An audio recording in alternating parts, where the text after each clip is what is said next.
going to crack on now, continue with our technology theme, talking about the internet. Is it broken? That's a big question to try and answer in half an hour, but we're going to try and do that now. Our tech favorite reporter, CNBC's Arjun Karpal, is joining us with this fantastic panel. Come up. Big round of applause, please, for Arjun and his guests. Thank you so much, Emma.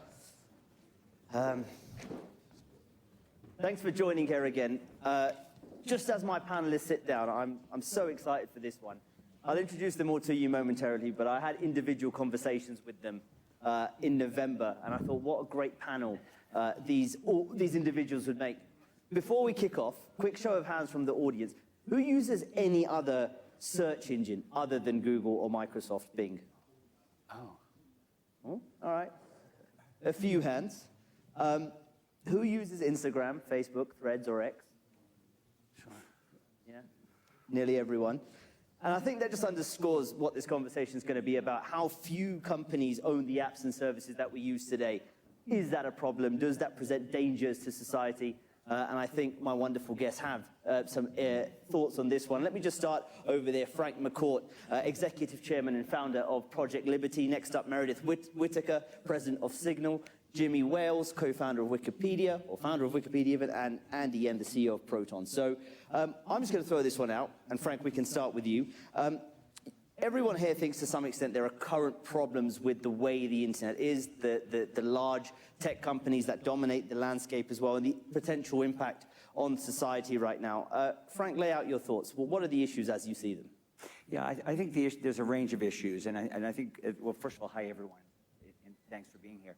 A range of issues and harms that are obviously being caused by what I would argue is the current design of the internet, right? So we have an internet that is highly centralized, or in this app age, that is autocratic and surveillance-based. I would argue further that those are not, things that are harmonious with, democratic society. So that's a harm, right? Undermining democracy. We also talk a lot about mis and disinformation, right? The complete and utter erosion of a common set of facts and a kind of a shared truth, okay, which is just destructive of trust, which I would argue undermines also capitalist systems, right? Market economies as well as democracies. So pretty erosive there. And then we're learning more and more about the harms now to young people that are very, very real as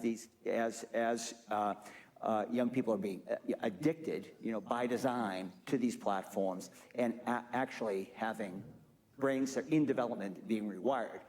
That's just the start, right?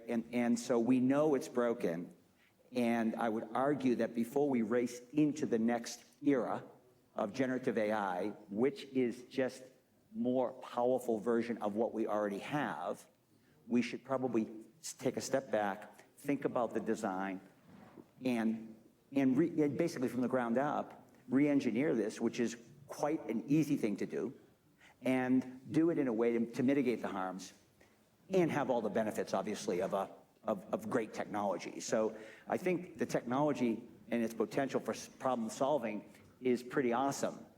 The way it's designed is actually creating lots of problems that will prevent us from solving problems. You brought up some good points there, AI, misinformation, all topics we'll dig into this panel. And Meredith, as you see it, lay out your stall for us.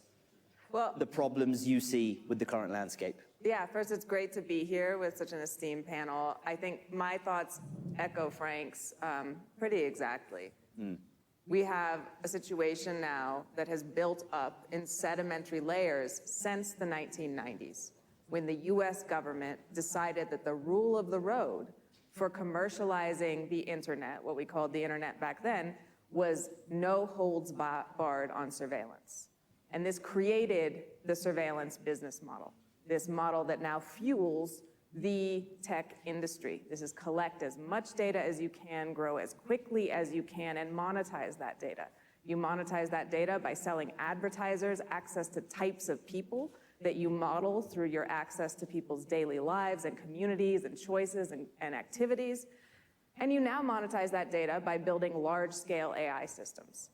So we are in a situation where we've had effectively a positive feedback loop that has been deeply negative for society.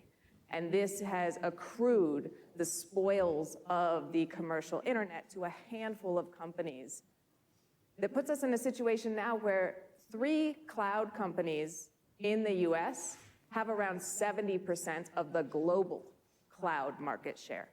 And everyone else, these alternatives you talk about, who searches on an alternative search engine? Many people do, but those search engines are running on infrastructure provided by these and a handful of other companies. So we are dealing with a context where only a few actors, most of them based in the US, followed by China, have the infrastructural resources, the data resources, the market resources to bring to point of sale to actually commercialize what we're calling AI. And we need to understand AI as a derivative of this surveillance business model that is right now entrenching this concentrated power, which is a deep threat to privacy and autonomy and democracy, as Frank was saying. And Jimmy, Wikipedia doesn't run on ads, runs on donations. And just building on what Meredith and Frank has said, what are some of the key issues for you in the current landscape? Wow, key issues for us. So, so first of all, just to riff a bit on what we're saying, we, for many, many years, we didn't even collect any data whatsoever. Part of it was we had no money in the early days, and I didn't have enough disk space to store the access logs. So I redirected them to dev null, i.e. to nowhere. Later, I think more recently, we sample 1 in 1,000 hits just for statistical purposes internally, but we generally don't collect any data on what people are reading, partly because just as many libraries have been resistant to surveillance, I believe what you're reading in Wikipedia that might be very personal and private to you, it's a fundamental human right that you can do that anonymously. So that's really important. So we don't sell any data because we've got none to sell. Issues for us, one of the interesting wrinkles here is that in the pushback to big tech, a lot of legislators around the world are seeing an opportunity, a political opportunity, to go beyond just addressing some of these issues, but things like, encryption's bad, let's ban encryption, that sort of thing. And so we see, various proposals around the world which would do serious damage to Wikipedia's community-based moderation model, because the only thing that legislators really understand or know is what I call the feudal model, which is, all the users are like serfs on the master's estate, and the companies run the moderation and make all the rules and so forth. Whereas Wikipedia, it's just like a completely radically different world. All of the rules are made by the community, all the enforcement is by the community.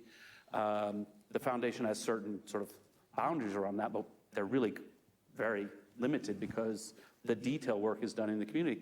And so if you suddenly have a model where the Wikimedia Foundation is responsible for all kinds of stuff, we don't even know how to do that. It's not like just telling our moderation team to change their rules a little bit. So one of the concerns I have is in this justified pushback against some of the things that are broken, we also have to remember, there's still a lot of really great spaces online, really old-fashioned places like Wikipedia, and you don't want to break those things. And Andy, I remember when we had a coffee, I think last year, you were very concerned about the power, basically, that companies like Meta and Google and others hold currently in terms of the internet landscape. Again, what are your specific concerns? Yeah, I think it's many of the same things that I brought up by my fellow panelists. But what is also very interesting to talk about is the economic aspect of this, right? Because market share is one thing, but today, economic opportunity on the internet is unevenly distributed. You have the bulk of the revenue, the profits, going into a small number of countries, in this case, mostly the US and China, and then really at the expense of the rest of the world. So the way I look at this is, it's a little bit like, 200 years ago, we had colonies, right? The British went to colonize India. Well, today it's kind of like the Chinese and the Americans, coming into a country, let's say, Switzerland, for example. They come in with their giant corporations, backed by the government in many cases through policy, and then they extract a valuable natural resource, which in the 21st century, the most valuable resource actually is data.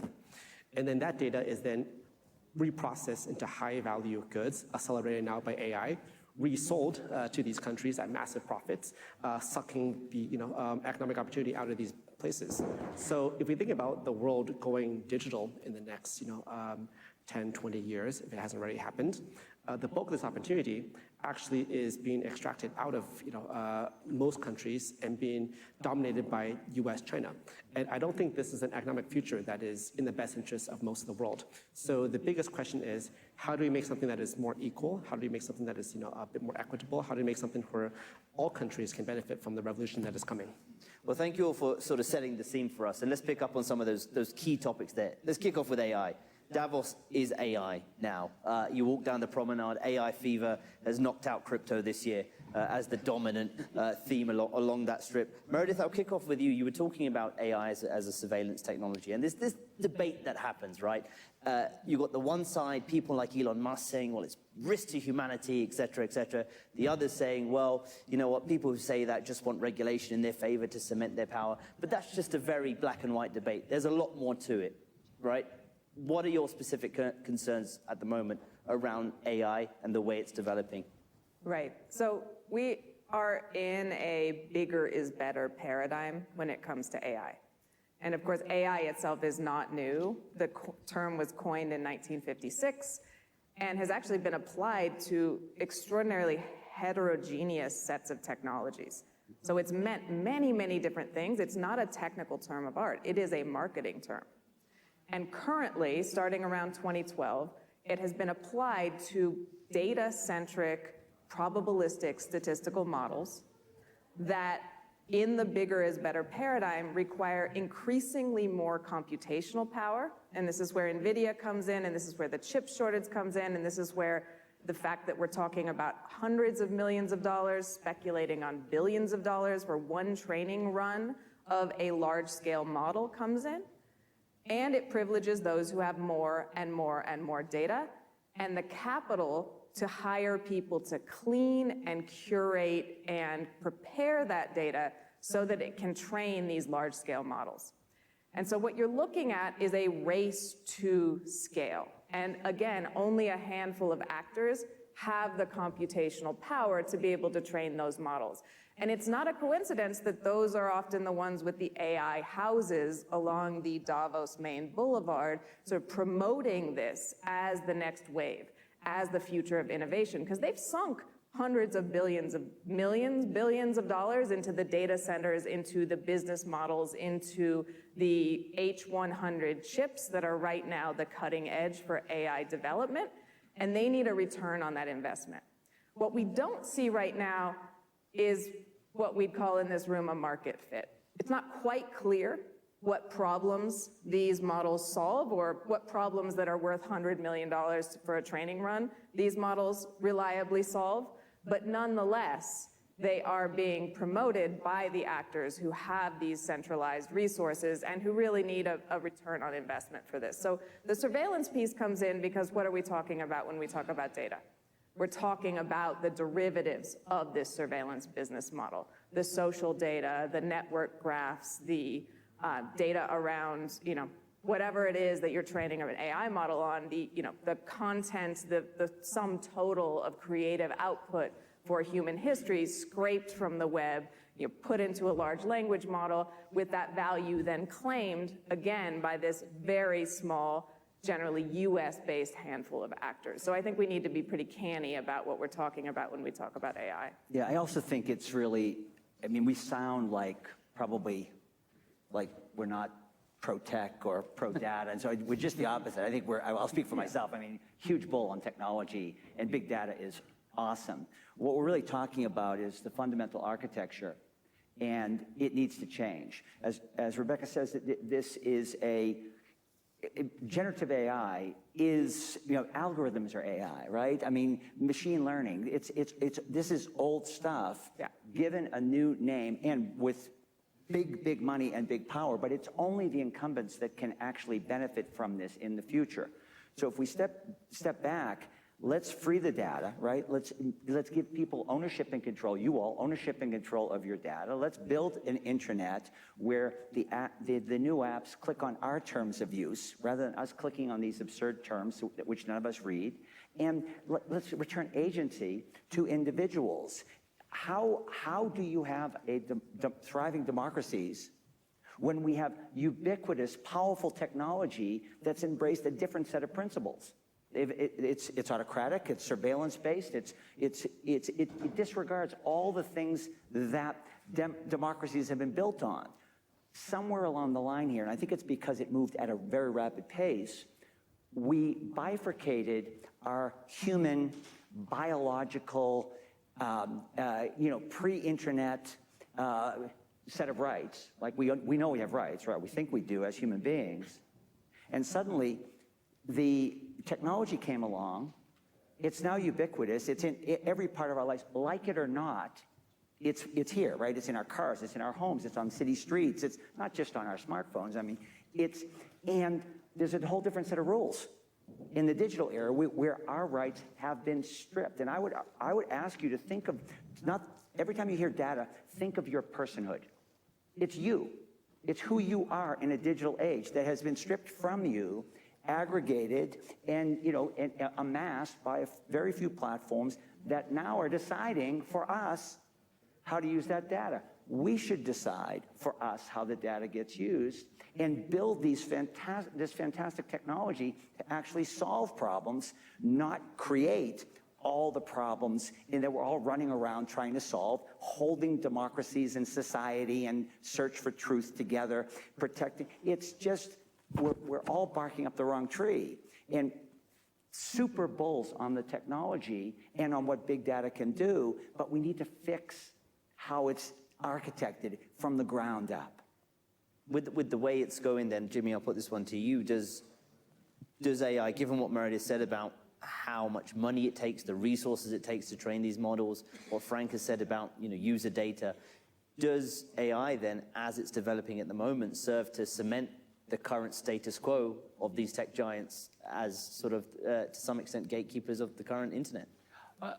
I'm a little more optimistic about what's going on in the open source world. So there are some indications that people who are doing work in the open source world, that the models are only a step or two behind. Now, I'm not sure, right, to what extent that's a technological question which is going to emerge over the next few years, which is, with the release of pre-trained models, with the aggregation of large data sets by the open source community, how good is that versus what's being done? And I'm talking mainly here about large language models. And so I think that's really important. And I think the people who are working on that stuff, it's really important stuff to work on. There is good reason, as Meredith said, to say, like, training AI is, it's an economy of scale problem. It takes a huge amount of compute power. But the question is, how close can you get with a lot less compute power and things like that? And then will that drive a whole set of interesting innovations and startups and small projects and things like that? And I don't think we know for sure yet, but I'm a little more optimistic than I think, as simply as you put the question. But it's important. It's really important.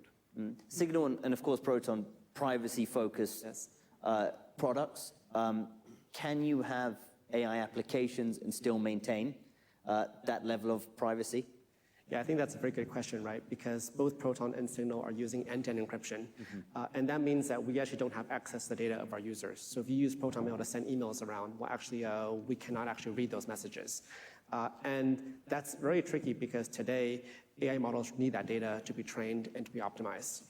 And you can't do that server side. And today, the compute power is so extensive that you need to have, like Meredith said, these A100 chips running in massive data centers to do a lot of this, modeling. So I do think it's going to be very difficult for privacy-focused technologies to jump on the AI bandwagon right away. But it's a question of time. And there's something that's been very powerful constant in the tech world in the last 2 or 3 decades. And it's called Moore's Law. Right? What Moore's Law says is every 18 months, compute power tends to double. And as time goes on, what is very likely is our phones, our devices, our laptops, these become much more powerful. Today, if you buy the latest generations of phones and laptops, they've already got AI chips embedded in them. So I think we do enter a world probably in next, let's say, 3 to 5 years, where more on-device AI compute can be done, and you can actually do AI in a privacy-protecting way, because you can do it now on your local device, as opposed to pushing it to the cloud, where the cloud providers have access to everything. Linked to AI, and it's something that the World Economic Forum has flagged as a top risk this year, election misinformation, given it's a huge election year, something I think, Frank, you brought up at the start. WEF said in their report, AI can build out models for influencing large populations of voters in a way that we haven't seen before.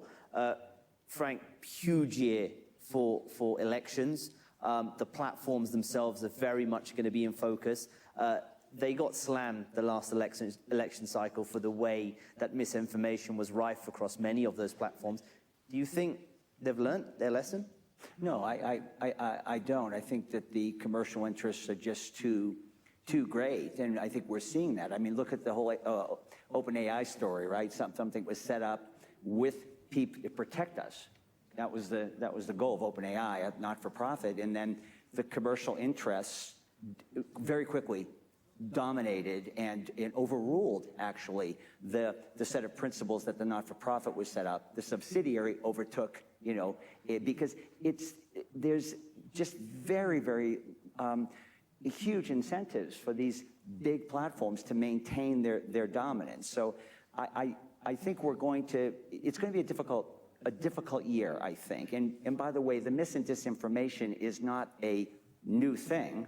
Right? We've been dealing with it throughout the world, throughout democratic society, since, for many years, several election cycles. I think it gets worse with generative AI and, fake videos and so on and so forth, and these deep fakes that are really hard to differentiate, which is why I would argue we have to go back to the protocol level. Project Liberty released a protocol called DSNP, which would free the data. Individuals would own and control their data, and then fantastic use cases get built in this new world where there is, it would be good if you kind of had to be a person on the internet and you couldn't be a machine spewing out false information. It'd kind of be good if we could attach the copyright or the ownership of a piece of content, something you create, is yours. It's not just up for grabs to be ingested, as Rebecca said. All of human creativity has now been ingested by machines without regard to who owns it. All these things can be fixed. The engineering part is actually the easy part. It's getting people to understand how important these issues are to democratic society, right? And with a contaminated information ecosystem, it's very hard to imagine we're going to flourish as civilization, and that's really, information is key. Yeah. And did you want to come in? Yeah, I think that's a very interesting election piece, because I'm from Taiwan, right? And we just had our election, this past weekend. And that was the election probably with the most fake information that we've ever seen in a recent election. All the airwaves, everything on social media was completely, fake disinformation. A lot of it pumped out probably by China. And what I kind of, noticed was it's very clear that platforms either are not willing or don't have the abilities to try to stop this. But I don't think all hope is lost, because what I saw is nowadays the platforms are not solving the problem. But individual citizens, the average citizen in Taiwan, they understand now. They know a lot of information online is fake. So they're wary. They check, they discuss, they have other ways of communicating and fact-checking their information. So I think actually the problem is solvable. It's not solvable from the platform side, but it has to be from sort of the education awareness of voters to know that this is actually an issue. Yeah, totally agree with that. But the other part of this is, if you're in a society like China, for example, where there is no free press, no free information, and all the outlets are controlled by the government, well, actually, AI and this evolution will make it easier to control the population, because there is no independent forum for the truth to be discussed. So it's really weird, right? I think democracies, the strong democracies, because they have freedom of speech, they will actually survive this issue. But actually, it's the countries that are more authoritarian, so Iran, Russia, Turkey, China. Actually, it makes it even easier for the governments to exert control. So you'll see a continual divergence, I think, between democracies and countries that are going in the other direction. So autocratic technology is awesome for autocracies. Yeah. It's not awesome for democracies. And what you're saying, Andy, I totally agree with. If we can, kind of think about what is actually made free in open society, be more productive and more creative and more innovative, and then design embed those values, embrace those values in the technology that we build, that's That's a differentiator. But we're never going to out-surveil China. Right? We're never going to out-China with these big apps. So why would we do that? Because it violates all of the basic tenets of a free and open society and a set of human rights. So I think this becomes a human rights issue, or has become, and it's a highly political issue, obviously. So it's way more than a tech issue that we're talking about here. Meredith, from your point of view, how are you planning to deal with this year at Signal? It's an encrypted messages app. Misinformation could be spread. You don't know. How do you plan to tackle this year? Well, on that latter point, Signal is not a social media platform. Signal is an interpersonal communication app. We actually go to great lengths in defensive design to make sure you can't go viral on Signal. If you're talking to someone, you have established connection with them somehow willingly, you can block people easily. And what we don't have is sort of engagement-driven functionality or news feeds or anything that would be familiar from a social platform, where we do see kind of engagement-driven spread of misinformation, nonsense advertising, unwanted content, et cetera. So what we are worried about is not Signal morphing into something it is not. What we're worried about is the way that political volatility, which we're seeing on the horizon globally this year as a real possibility, can lead to authoritarian crackdowns on expression and on the right to privacy. And that, when Jimmy was talking about these malformed pieces of regulation and legislation that are attacking things like encryption, this is really what our eyes are on. Because we do see a very legitimate call for accountability from big tech. People are fed up. And I think they're rightly fed up. This is not something that they consented to, and suddenly our lives and institutions are threaded through with surveillance and influence and social control mechanisms that people aren't comfortable with. But then we see that very real desire for accountability be what I would call hijacked oftentimes by states and others who say, well, we have a wish list of things, so eliminating encryption is one. We want to extend the surveillance powers of large tech companies to governments and other actors, and so we're going to try to eliminate, the one set of technologies, end-to-end encryption, that actually ensures meaningful privacy in a world threaded with digital surveillance. We're going to try to eliminate that. We're going to try to do other things under the banner of accountability, hoping that the public doesn't catch on that we're actually sort of baiting and switching them. So I think it's really important that in heightened times of political tension, in times where we could see volatile moments, that we are on guard for something, a plan in a drawer that gets handed to us as a solution for problems and actually extends authoritarianism and eliminates basic and fundamental rights. And Jimmy, for you, you've been critical of the misinformation across platforms for several years as well. What do you feel 2024 is going to bring? Is this going to be as bad as everyone is thinking? Yeah, I think one of the really big potentials, and we can dream of sort of deep fakes and things like that, and that stuff is going to happen, but also like what we have seen in the past. All right, so during the Brexit campaign, there were ads targeted to people saying, finally, once we leave Europe, we can enact meaningful animal rights legislation. And there were ads that said, finally, when we leave Europe, we can bring back fox hunting. And so rather than political parties or political actors having to have one unified message that actually is coherent and makes sense, now it can be deeply customized to each person. So the communication that you may get, whether it's a robocall, and by the way, the robocalls will be much higher quality because you can actually adapt. Also, using big data, you already know who you're calling and you know what issue that demographic is going to go for. So suddenly, you have this ability to influence people in micro ways that will shift enough votes to make a difference. And that's just bothersome, right? That's not, okay, you put out your platform, I don't agree with the platform, but the majority of people voted for it. That's democracy, right? Instead, it's like, wow, you just deceived all these people. And they're all voting for something different, but they voted for you. Yeah. And I think we're going to see that more than ever before on this election cycle. We've just got a couple minutes left, and you've all alluded to it throughout this panel. The title of this session is "The Internet is Broken. These tech leaders have ideas to fix it." So just a quick summary, given what we've spoken about. Andy, I'll kick off with you. Yeah. What is your idea? What needs to change in your view? Yeah.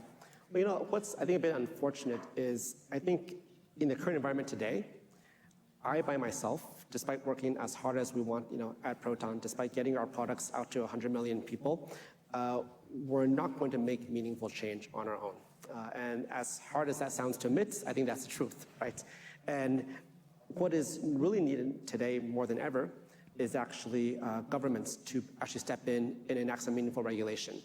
And that goes beyond just putting the regulation in place, but actually enforcing the regulation. And let me give you one example. Last year, big tech was fined a total of around $3 billion. Do you know how long it took them to pay off these fines in terms of revenue? Well, for the company that got the most fines out of the big tech, it took them 7 days. So it means that today, on the 15th of January, they've already paid off all their fines from last year, right? So the current regulation that we have in place, the penalties that you can enact is not actually meaningful. And unless you actually put meaningful penalties and remedies in place, you won't actually see anything changing. So what is needed today more than ever is probably regulators, together with pressure coming from all of you, voters, to actually enact some action. Because we have gotten to the point where big tech is so big. In fact, the big tech companies, their GDP combined is bigger than Germany, right? And you are not going to be able to change those companies' behaviors unless you're forced to. It's honestly the only way. So I would hope Europe, with the DMA coming into force this year, will be able to make some progress for the first time maybe in 2 decades.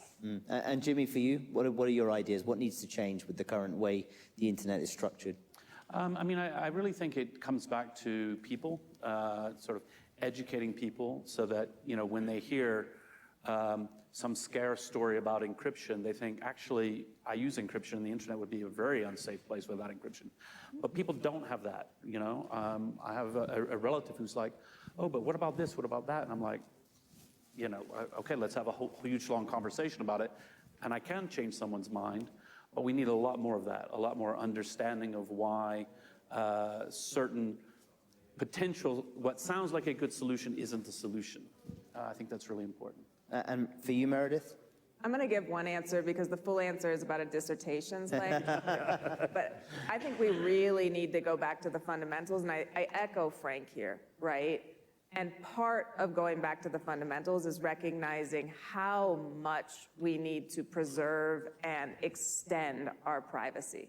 Because if we get privacy right, if we ban surveillance advertising, if we make laws that require meaningful consent, if we actually make it harder for these companies to make up things about us, to collect data, perhaps about us, perhaps not about us, to interpolate us using AI technologies, we've actually solved a number of these problems because the business model that has grown this concentration of power is based on surveillance and taking our privacy back by using signal, by demanding that strong encryption remain legal, by protecting expression and privacy are things that are going to do double duty to actually push back on some of these maladies.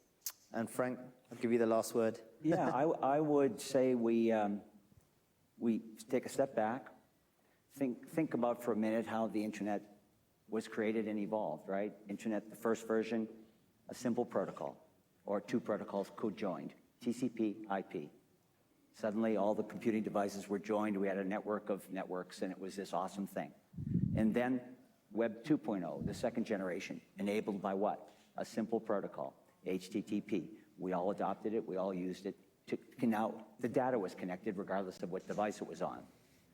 Things did change at that moment because we went from the web age to the app age, and all that data was sucked up by a few entities. Let's go back a step, create another protocol, simple. DSNP is an example of one, which puts us in charge of our data. So now we have the same internet. It operates and connects us all, and it has this incredible potential, but a simple protocol with TCP/IP, which HTTP, which basically takes the data back, gives us agency, gives us control, gives us consent, puts us in charge of our internet, and then build all these awesome awesome products and awesome use cases in a world where we're in charge. Create technology that prioritizes for us, and then let's go out and solve a lot of problems that the world has right now, rather than technology that's creating a massive number of problems. That's where we started this conversation. There's a lot of problems that we know are being created. They're fixable. They really are fixable. And I think this year of democracy and all that's at stake is going to highlight what you said, Andy, that there's a lot at risk here. And hopefully this will be the awakening for all of us. Thank you all for your wonderful, fantastic insights. I learned a lot. I really hope you all did. Andy, Jimmy, Meredith, and Frank, thank you so much. Thank you. Thank you.